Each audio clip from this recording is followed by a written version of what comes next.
What is up? You are listening to the Robby Row Show, and I am your host, Robby Rowland. I just love the game, and no matter what the game brings, as far as failures or success, I'm always gonna love it, just because of its natural beauty. May I have your attention, please? Give me a heater. Now listening to Clear the Mechanism. The Robby Row Show. The Robby Row Show.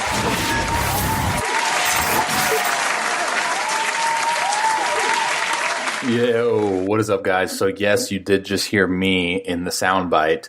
This episode is actually going to be a podcast episode that was aired on Birds on the Black. Tara had me on her show, and I just really enjoyed what we talked about. And I think my listeners will enjoy it as well. We talk a little bit about my time, actually a lot of bit about my time with the St. Louis Cardinals organization, and kind of highlighting some key individuals within that organization. We talk about my situation as of like right now, right? So dealing with an injury and still have just this amazing passion, desire for the game of baseball, and kind of how that's fueled. So when we were recording the interview, like I was like, yo, like this is actually pretty dope. So if you could like send me the audio file. So she did. And now I'm going to air it on my show. I know you can call me lazy if you want, but maybe that's just smart. I don't know.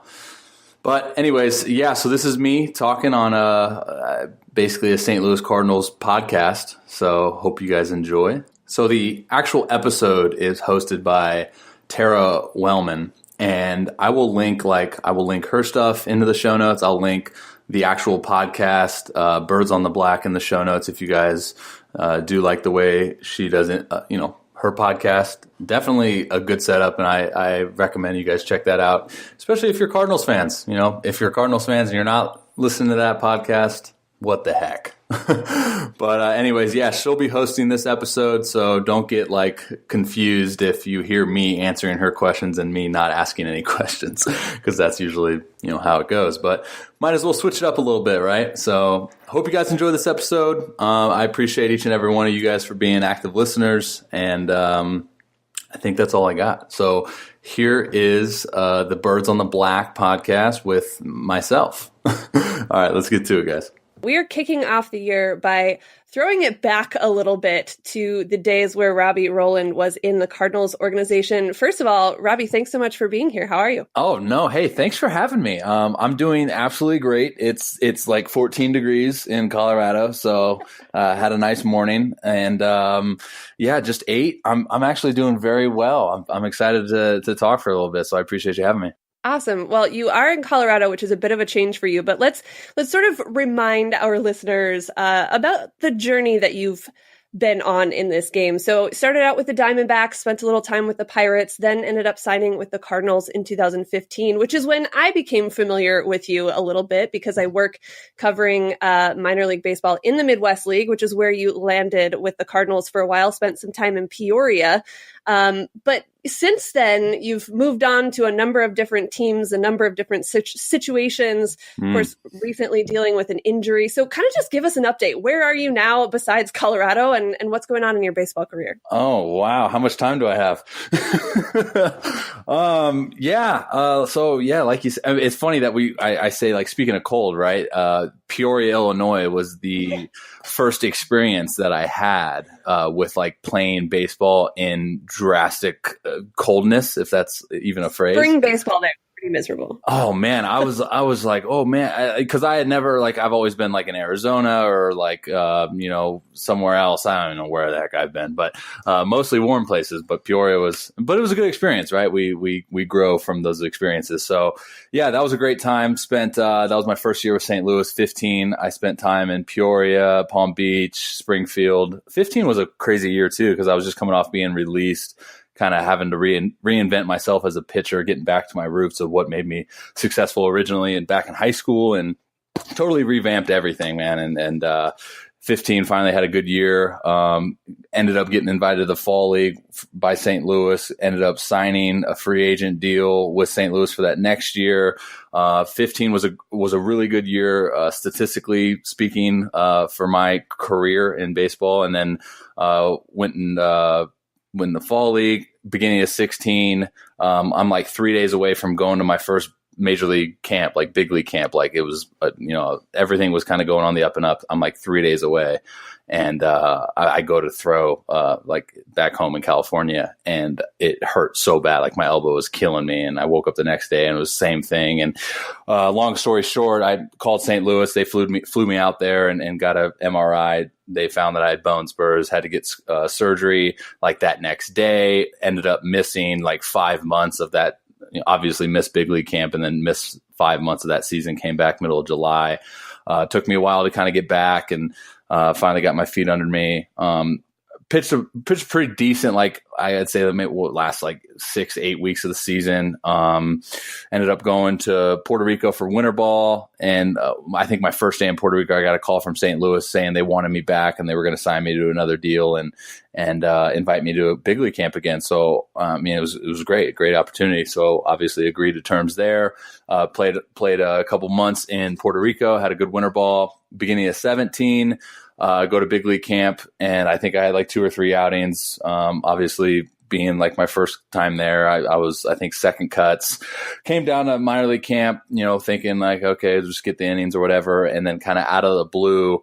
No disrespect to the St. Louis Cardinals organization, just kind of out of the blue type thing happened. They called me in the office, said, hey, we don't see you getting any valuable innings this year, so we're just going to go ahead and let you go. And obviously, as most of you know, getting released in that specific time frame of spring training is very difficult for a player, because that's when, most organizations, probably all organizations, are making their cuts, right? So there's a lot of people, a lot of players going into free agency. So it's a whirlwind. Ended up, sorry, but long story short, ended up going to the indie ball route. So it's kind of crazy, right? Like going from, major league spring training, not being able to get another job, to indie ball. And then I think my second out in indie ball, I get hit in the face with a comebacker, broke my nose, my face. That's why I'm ugly today. And like miss, like, what did I miss? 2 months or something. Come back, get traded, go to another indie ball team, finish out that year, go back to indie ball that year, and ended up having go back to, winter ball. Ended up winning like the Caribbean series. I mean, this journey, like, you can't make this stuff up. Went to winter ball, won the Caribbean series in Mexico with Team Puerto Rico, came back, couldn't get a contract, went back to indie ball. Last team I was on was Southern Illinois in the Frontier League. I'm like the oldest guy on the team, and I'm like, where's my career going? And then Texas calls and, signs me. And, I go to Frisco. I think I threw one outing there, and they were like, hey, we need a starter in high A. So they threw me down to high A. And I had like 4 starts, and I think, I don't know, maybe like a month and a half into my stint with them, I blew my lat out. And that was the middle of July. So, yeah, man, wow. Sorry that was so long. But now, for now, it's funny. I'm like watching the timer count down on my screen. Like, gosh, I'm talking this whole time. And so now that's where I am. It's you can't really. Yeah, no, and that's why I apologize. You can't really brief that, I guess, too much. Yeah. But yeah, so as of right now, this lat has been just very frustrating. It's, they said it was a grade 2 strain, which didn't require surgery, that the body was going to kind of naturally heal itself. Well, it's been almost 6 months now, and I'm just not really seeing any progress. So here in the next few weeks, I'll fly to New York and see the guy that did Ray's surgery. I'll see him. So, we get to see a specialist to determine, what the heck's going on. But as of right now, free agent in the baseball world, podcaster, YouTuber, Instagrammer in the real world, I guess. Let's go. You are kind of all over social media, which is how I'm sure a lot of people are getting to know you and your story a little bit. But throughout all of that, I mean, it's got to be really frustrating. But I saw on Twitter this morning, you said something about knowing what your why is in baseball. So what is it that has kept you, not to get all no, this is good. This is really good right off the bat, but what is it that has kept you going, even though it's been so difficult at times? Oh man, I love that question. So thank you for asking it. I think it's just a deep rooted, just desire for this game and this passion and this love that I have. And I mean, just to give you a brief background of, my upbringing, my dad was a ball player. I was born in Toledo, Ohio, when he was in the Tigers organization playing for the Mud Hens. So, I mean, I was born into this game. I say that all the time. People really don't understand what that means, but that's literally what it means. Like, I was born, and it was like right away, the culture and the environment that I was just bred into was, hey, you're living out of a suitcase. Hey, pack it all up. We got to move. Don't spend too much time here, or don't get too comfortable here, because we're probably going to move here. Going to different schools, just just that way of life of constantly being on the move, and different cities, and just, I just fell in love with it. It's funny, like, you can ask my parents or anyone that knows me, like, I'm the most just independent person because of, I think, the environment that I was born into. But just with that being said, like, going back to the why for the game is, again, I grew up going to the ballpark, the smell of the fresh cut grass and the sound of the spikes on the dirt, and just all the sights and sounds that you get when you're at that ballpark, and then not even at the ballpark, but maybe on a bus trip, like that environment and that culture with your teammates, and even in the club, just everything, a culmination of everything. It's the one thing that I know, and it's not, I mean, now it's not something in my life that I really identify with as far as like, hey, that's all I am. But at the same time, that's just a deep rooted passion and a love for the game of baseball, and I think now, as I've gotten older, I kind of see it as like, I've been so blessed with just being, having experienced everything that I have in my career, and having learned from some of the,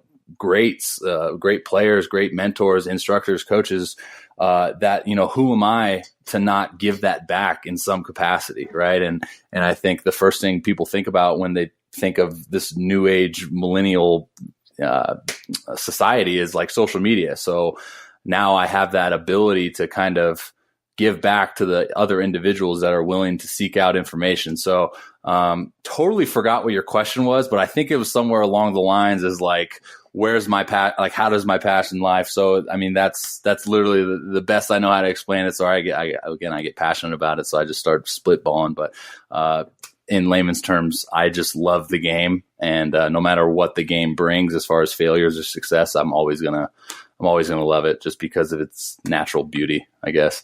Yeah. I should be a poet. Was that amazing? It was brilliant. No, that's great. Thanks. I love that. At its core, it's so simple, right? It's the little things about the game, about the process, about the journey that seems to ultimately matter as much as the successes or the failures. Well, yeah. Right? I mean, I think about it like this way: is like I draw a direct correlation from the game of baseball to life. Yeah. It's like, you're going to get punched in the nose. You're going to suffer so many setbacks, and, what are you going to do? You're not going to give up, right? You're not going to just be like, yo, I'm done. Like, this is too hard.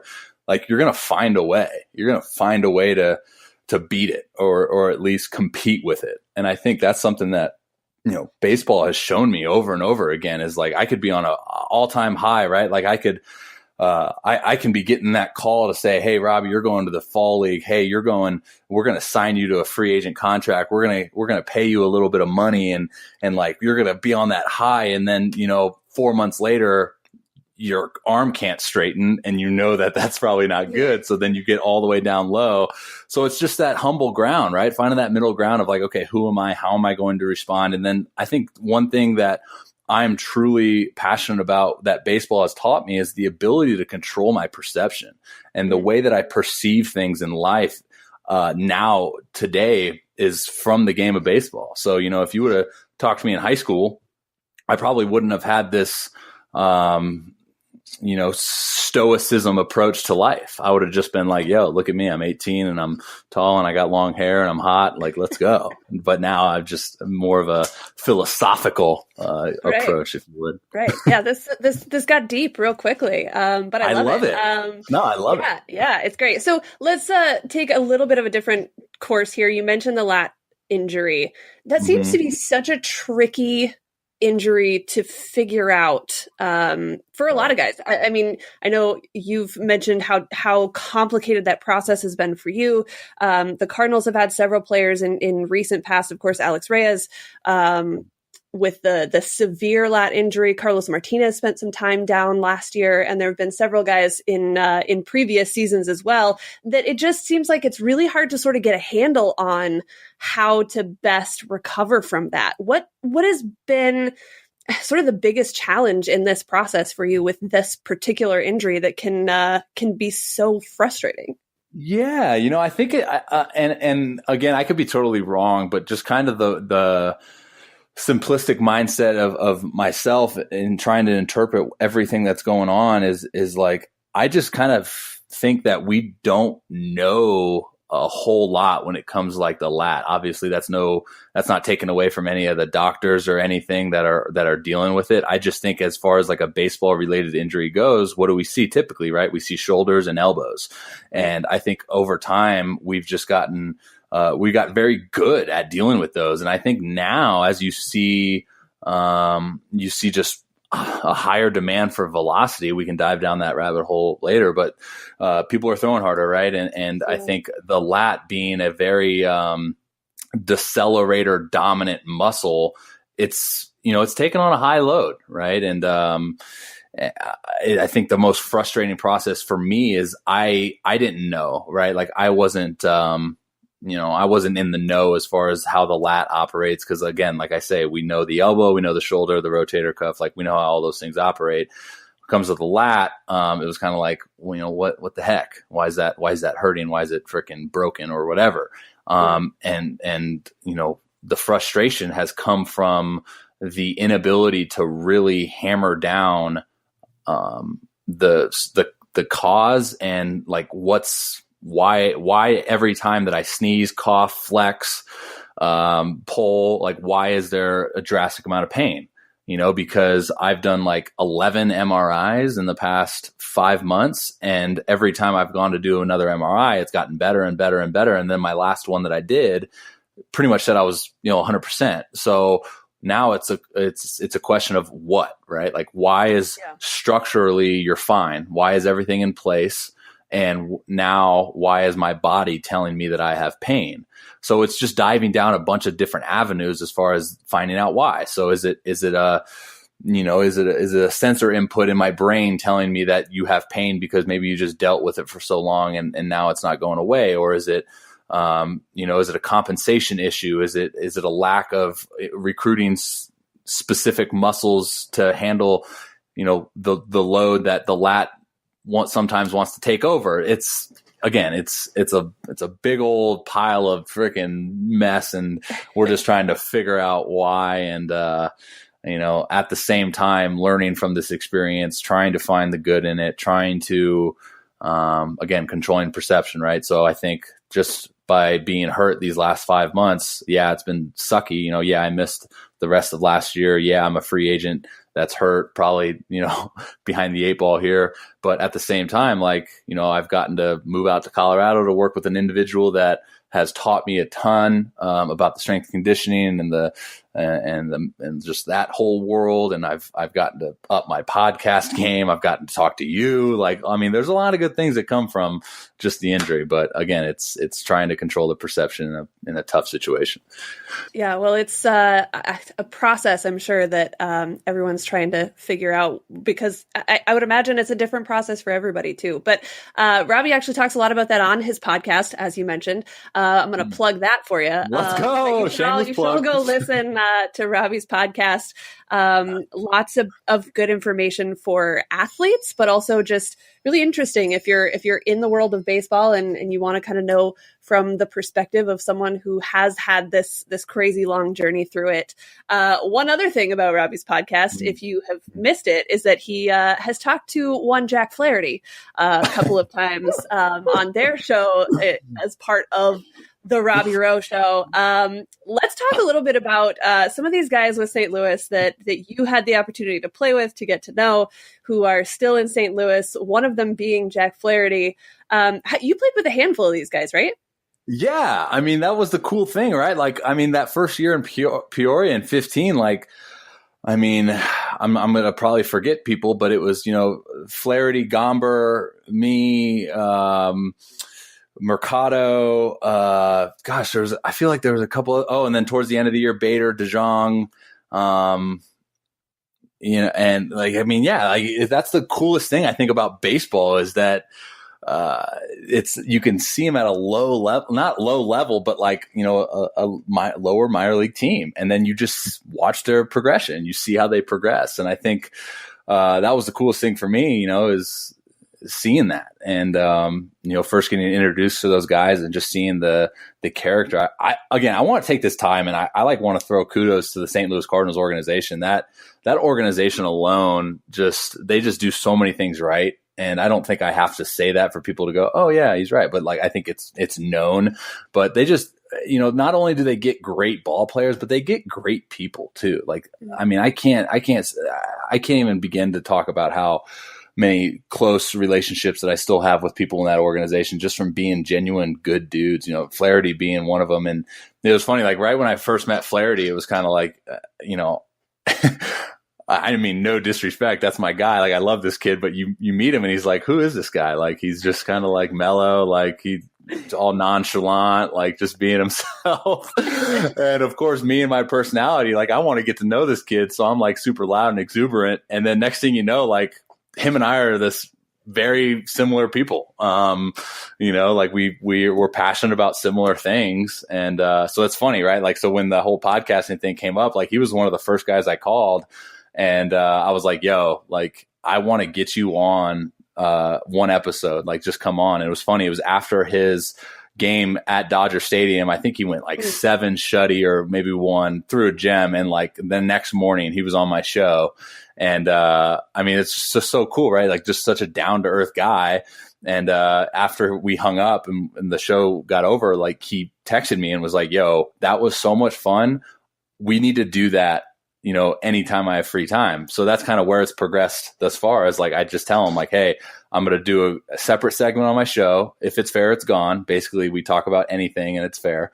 I just say like, shoot me a text whenever and I will make it happen. Like I will literally sit down and I'll record with you for an hour. Like if you have time. I mean, the kid's so busy, right? Like right after the second time I recorded, he just got done like being with A-Rod and Bregman and Giolito, like all those guys. Right. And I was like, hey, let's talk about that real quick. Off-season play. Yeah, I know. Right. So, no, but that just speaks volumes, I think, again, to the St. Louis Cardinals organization and the people that they sign. Is like, not only do we care about performance, obviously that's being a major component, but again, we are signing genuine people. Like I didn't meet one person in that organization that was the guy that, you didn't want to be around. And I think that they're ahead of the game in that magnitude, just because that's a cancer, right? Like you don't want to be around those people. And again, like it just speaks volumes to the organization in general. Flaherty was such an exciting story to follow this last season because, anyone who had paid attention knew the kid had talent, right? But to see him come up and do what he's done throughout his career thus far at the major league level. But then the most impressive thing to me was that he kind of took on this sort of understated leadership role with a lot of the young pitching talent that came up throughout the season. Mm-hmm. And that was sort of just instinctive to him. It wasn't like somebody said, hey, buddy, you're going to be the leader of these guys now, so don't screw it up. He just sort of took guys under his wing and made it happen. And to do that in really his first year as a big leaguer was super impressive. And I think it speaks volumes for who he is as a person. Totally. You know what though? Like that's again, it goes back to product of environment for me, because you look at that kid and like his track record, and even at Harvard Westlake where he went to high school was like, that was his role, right? You know, it was like, hey, you're a dude. Like we need you to do these certain things. And then at a young age, you know, he's taking on that role and he's playing in high pressure situations, state championships games, regional games, like all these things that there's a lot of weight going down on someone. And it's Flaherty, right? Like he's just like, yeah, whatever. Like just again, nonchalant, like that's just him, you know, sitting there on the mound. Like I just picture him right now, like sitting on the mound, chewing his gum, just like, yeah, whatever. That's what you got. That's what you got to have. But you're right. Like, I mean, it's funny because I think outside looking in, people go like, this kid's like, wow, man, a rookie and doing all this. And for I think for people that know him, it's just like, yeah, you know, that's Jack. It's kind of expected. That's crazy, but it's awesome. I'm excited to see what he does this next season. Big also things. playing a role down the stretch for the Cardinals was Austin Gomber, another guy that you had an up close view of for a bit. What's special about what he does? You know, it's conviction with him. Like, I think as a pitcher and the mindset that we have to have is we have to be convicted and we have to have this 110%, idea behind what we're doing is right. And I think with Gomber and Flaherty and Gomber like are two great examples of just, you know, having that mantra of like, yo, I'm really good and I can beat anyone that steps in that box, you know, and that's something that, you know, maybe people go, hey, that's cocky, but like everyone that steps on a freaking mound has to have that mentality. Yeah. And I know the times in my career, you know, that I've gone wrong is like the times that I'm self-doubting, you know, like, man, I'm not feeling too good. Like maybe, you know, I won't have success or whatever. But like, I think genuinely with Gomber and Flaherty and even like, Ponce de Leon was a guy that I didn't even mention. That's my freaking guy. Anyways, like those three, like every time they step on the mound, you just see it in their face. Like, yo, they belong, you know? And I think that's what's so impressive. And, you know, hopefully your listeners can really grasp this because I think it goes unnoticed how difficult it is to step on a major league mound for your first few times like that. I mean, even just being in big league camp for me, you know, and that's the only personal experience that I can speak upon is being in big league camp, being on a mound with all the people with a guy that, you know, and have watched in your career at the box or in the box. And you're like, all right, let's go. Like, how good am I? You know? And I think that's what really separates those Cardinals rookie studs. And again, a testament to the organization, right? Because they breed them in an environment that speaks volumes to that, you know, and Gomber that year in Peoria in 15, you know, everyone was kind of thinking like, why is he not getting called up? Because he was dominant that whole year and he's not getting called up. They're keeping him in Peoria, but look at big picture, right? He got to pitch in very meaningful games in that season, playoffs, you know, like, elimination games down the stretch to get into playoffs. Like he was in those big moments and he was getting accustomed to that environment and that culture. So then like the more you do that, you know, the repetitions that you have in that moment, you know, it starts becoming normal. And, you know, that year that I got hurt and I didn't get to participate in big league camp, but that was the year Gomber started that first game, you know, against FAU, in 2016 in big league camp. And it was like, that was a moment, man. Like, I don't care if it was FAU or whatever. That was game one of St. Louis Cardinals big league spring training. Gomber's on the mound. Like, let's go, dude. Like, who are you? What are you about? Like, how good are you? And I think, again, going back to that idea of like the confidence, the inner confidence in oneself, you know, and that's kind of how it all stems for those guys is they have just a genuine belief in their ability and it shows. Yeah, I think you mentioned Ponce as well. I think seeing him get back on the mound this year and then make a difference at the major league level, one of the best stories of the year for sure. But it also emphasizes exactly what you're saying, right? This is a guy who knows he's got what it takes, and you know whatever challenges, even the most dramatic of them, they're not going to stop him from getting out there and doing what he knows he can do.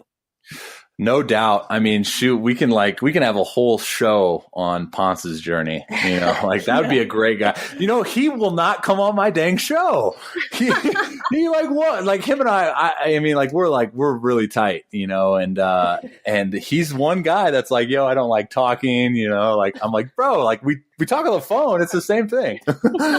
But no, like with him, there's a deeper rooted foundation in his family now, right? Like, I mean, he was coming back, and it was like, yo, he's a dad, and he had a newborn, and it was like, what do you want your son to remember you as? Like the guy that, kind of got hit, and obviously that dramatic like situation, was just, I can't even put into words what that had to have been like for someone involved. But just, I think it speaks volumes again upon his characteristics, right? And just what he's about and who he wants to be and how much he loves the game too, even though I am mad at him for not coming on the show, no, I mean, he just had his second kid. So, I mean, that's great for him. Huge congrats to him for that as well. Sort of change gears a little bit before we wrap things up. You mentioned earlier the pressure to throw it at such a high velocity these days. There's a lot that seems to continue to change and evolve and develop with what kind of pitching works in baseball right now. Where do you see it going right now? I mean, what is pitching in 2019 going to look like? Yeah, it's funny, right? Because I feel like we go through these trends and, whereas like a few years back, maybe there's like 5 years back, it was the two-seam fastball, the sinking fastball and the slider. And now we've seen, the high elevated, high velocity fastball and the 12-6 curveball. And I think that's the beauty of the game of baseball is we constantly go through these trends. And then it's a testament to just how good these guys that play this game are because they go for 3 years, maybe 4 or 5, whatever, and they see this over and over again from every guy that's thrown, this trend, and then they adapt to it. And then it's like, whatever. It's 107. Oh, no big deal. Like, and then it's just, but I mean, as far as just the way pitching is progressing, I think what we're seeing is kind of a same correlation to what the Latin Americans go through as far as, getting off the island is like there's a demand for velocity. You're not getting off the island unless you throw a baseball very hard or hit a baseball very far. And that instills this desire to do those, like to do it. And everything they do in their day is built around what is going to benefit me to throw harder or hit a ball farther. And I think now we're starting to see that in our culture as well. We can't turn a game on without seeing bullpen arms coming out there at 95 plus, whereas 10 years ago, it was like, wow, that guy throws 93. That's hard. Right. Now it's 93 is like the average, I think, right? Like 93, really? That's it? Yeah. Wow. Yeah. No kidding. Why is this guy on TV? But that's what we're seeing. We're in that adapt or die state. Right. And that's where I'm very vocal on social media because I think that's the thing that used to kind of be the secret of baseball, right? Whereas, I hope I don't burst anyone's bubble by saying this, but the secret used to be, hey, just get outs, get outs and you'll progress up the organization's ranks and you're going to be fine.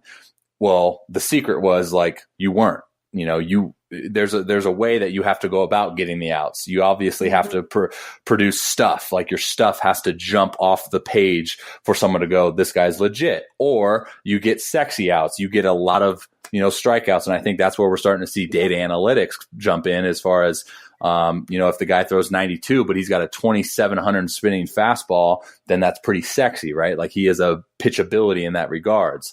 So I think as we progress in this game, we're going to start seeing, more use of technology and utilizing that, the things that Bauer does at Driveline, as far as his pitch design stuff, that's going to be a normal thing now. Which why wouldn't it be, right? Like we have all of this technology that baseball is kind of behind the curve in all of that. Right. Where we have these super slow speed cameras, why wouldn't we want to get still frames of where we're at position wise? Why wouldn't we want to efficiently move better to optimize our energy transfers? Like we can now see that, and as far as like the technology that's giving us our data analytics, it's like, why wouldn't we spend a whole off season developing a superior pitch? Or why wouldn't we spend an off season really hammering home our, our stuff? Like, I mean, that's just stuff that we have the ability to do now. And I think it's just going to progress, I think it's going to be weird, but I think the average fastball velocity is going to go up.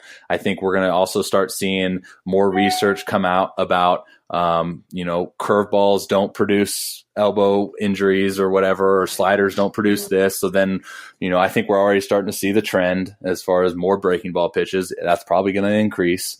I think the simplistic term of, what is your best pitch or what is your best stuff? Okay, throw that more. Where I think we were as in a culture, 10 to 15 years ago, it was about, setting guys up, pitching off your fastball, saving your nasty stuff until there was 2 strikes. Now we're in a culture where it's like, yo, these guys are too good. Like, if you don't hit it, like, here it comes again. And, but yeah, I mean, just kind of progressing in that, in that realm. Yeah. So one more question for you to kind of bring this full circle back to what we were talking about at the beginning. My last question for you is this. You mentioned all of the technology that allows us to know so much more about how baseball works, how the body works, how it can be better. Do you think any of that takes away from that simplicity of just loving the game that you mentioned at the very beginning? I don't know so much about it taking away the simplicity of love for the game. I think it takes away from simplicity of the game. And this is kind of something that I can speak volumes on, just because I've been the guy that has dove down multiple rabbit holes trying to figure out stuff. And I've totally lost identity as far as what made me good originally. Like I was, I wasn't a scrub, I was a 3rd round pick. Like I was good at one point. And I think I lost sight upon that just because when I got into pro ball, it wasn't so much about like, hey, go out there, lift your leg, drive down the mound and throw the ball as hard as you can and have fun. That kind of got taken away. And it was my doing. It wasn't anyone telling me to do that. I just think like I did that unintentionally to myself because I wanted greatness out of me, because I am, a natural perfectionist and that stuff freaking haunts me. But, we won't dive down that rabbit hole. Yeah. But, we could do a whole show on that. Oh, I can't edit a freaking podcast until it's like perfect. Oh man, we won't go there. Anyway, so like when I came into pro ball, there was a lot of these outlets to go to. And when I was young, I was 19 years old, right? So we had, what was big back then was we were just getting introduced to like video and the ability to kind of replay our outings. And I mean, oh, geez, oh, Pete, you'd see me like I'd throw the game on my phone and I'd have like my last outing against the specific team that I was playing, and I was writing down every pitch. Like, okay, that was a 4-seam down and away. He lunged a little bit forward. Maybe I should have set him up with the 2-seam in, but I went with a slider away, and he was already kind of leaning out over the plate, so we hit a single. Write that down. And then it was just kind of that mentality of trying to know every single detail, and it took away from my natural athleticism, right? And I was going out there, and I was, instead of just having fun, I was constantly like, okay, this was, last time I faced him, he did this, and he had a hot dog for lunch. And when you have hot dogs for lunch at 7:00, he usually hits home runs. So I probably should say, but there's a lot of things you can dive down. And I think again, going back to data analytics, that's just another outlet for, I think, players to dive into, right? And there's a really fine line for that, in my personal experience. And I think, again, it all depends on the individual, like how much capacity is the individual willing to accept without changing who he is as an athlete. And I think for me, at the age that I really dove into all that stuff, my capacity level wasn't really high enough to accept all of that and then still go out and execute my strengths, my game plans.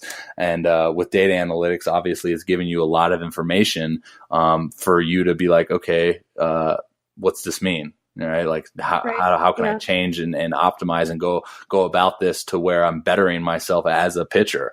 That's why I think the danger can be if we give this information to young guys, right? And I think there has to be a filter upon how we're going about this. I think MLB is starting to inch closer into the correct way, in my opinion, to approach it. Is they get They get a guy that understands all of the metrics, everything that data is showing us, whether it be, hitting side, pitching side, whatever. We get a guy that is well versed in that, but he also knows how to transfer that information to an athlete. I think right now what we're seeing in the baseball world is we have data analytic guys who only speak data analytics, and then they try to go talk to the players, and it's like the players are like, what is gyroscopic spinning sliders? Like, what the heck? So I think we need to just have a better understanding for everyone being on the same page. And at the same time, even though it's a complex thing, we need to find the simplicity in it, right? And I think that's where the game is probably gonna go into that direction. Yeah. I think that translation of information is so important. That's something the Cardinals have actually talked about this year. They have been one of those teams that have hired someone to kind of sift through all the numbers and all the information to then pass it along to the players as necessary, and hopefully in a way that's helpful, so that all of that information and all of that data isn't just some number soup that that gets in a guy's head. Number soup? Actually, yeah, well, making it up. Chicken noodle guy myself. There you go. Well, that's a solid choice.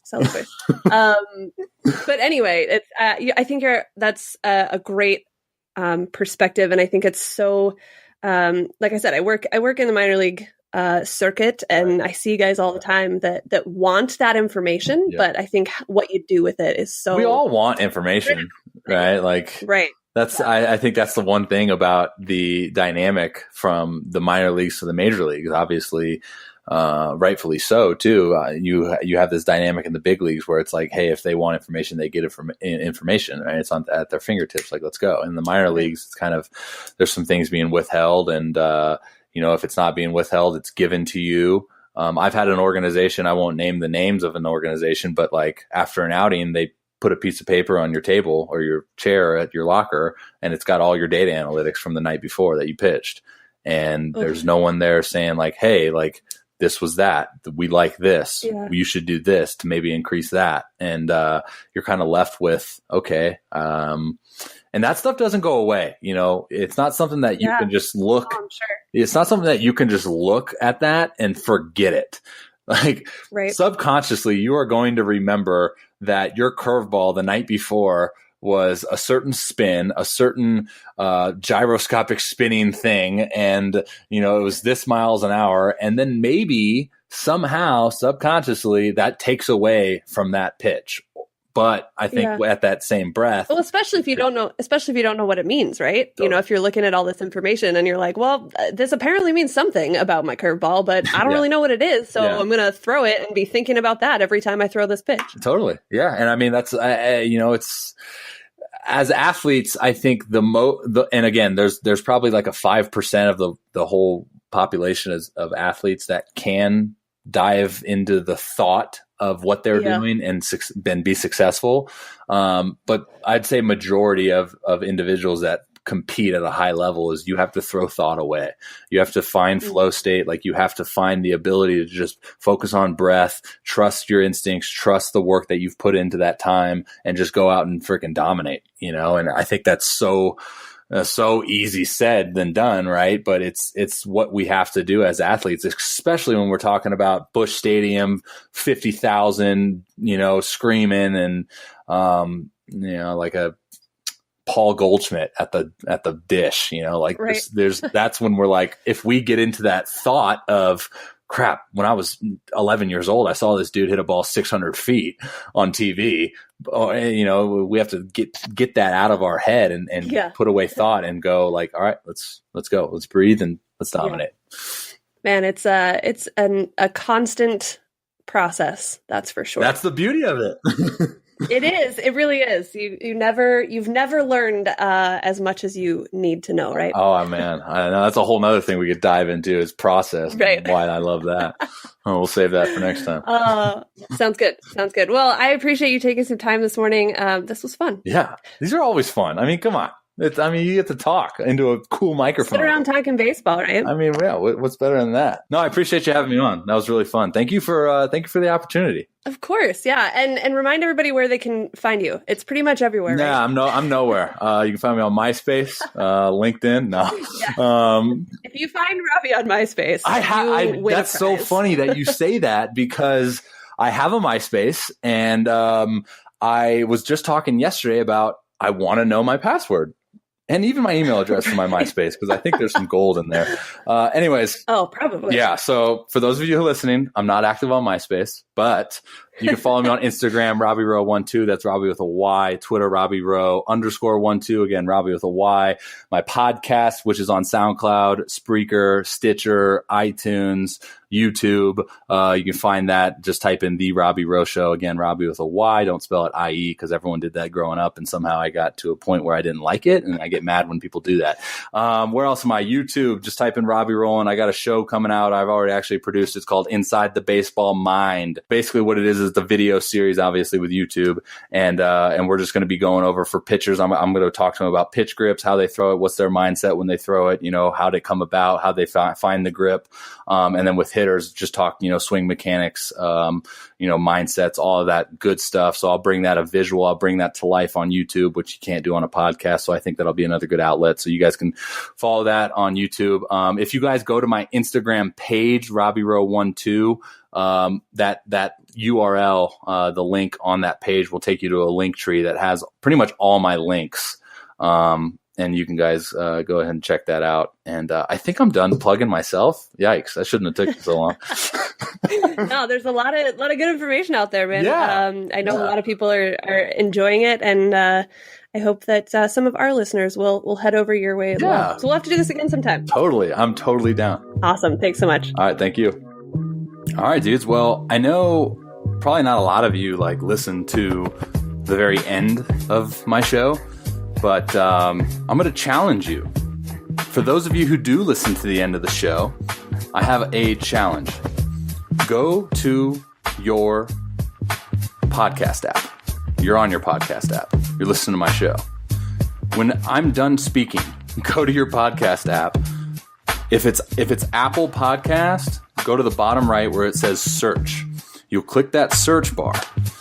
You'll type in The Robby Row Show. Hit search. My show will come up. Click it. And then you'll see recent episodes, ratings, 2018, 2019. You scroll down, and then you'll see it, ratings and reviews.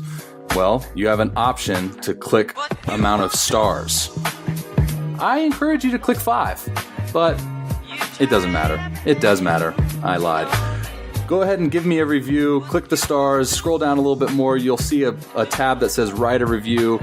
I would highly, highly appreciate if you could leave me a positive review. The reason being is that the reviews go into an algorithm that the more you get, the more written reviews you get, it increases the show's awareness to other people that listen to podcasts. So the whole foundation for why this started was to supply the individuals that seek out quality content, quality information, knowledge, just to supply them with as much as I can provide.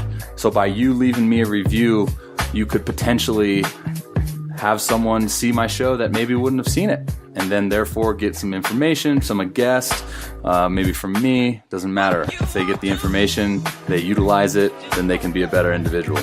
So I challenge you guys with that. I appreciate you if you do. If you want, go ahead and screenshot that you did it, send it in my Instagram DM, and I'll share it on my story. So appreciate y'all. Love y'all. God bless. Enjoy the rest of your day.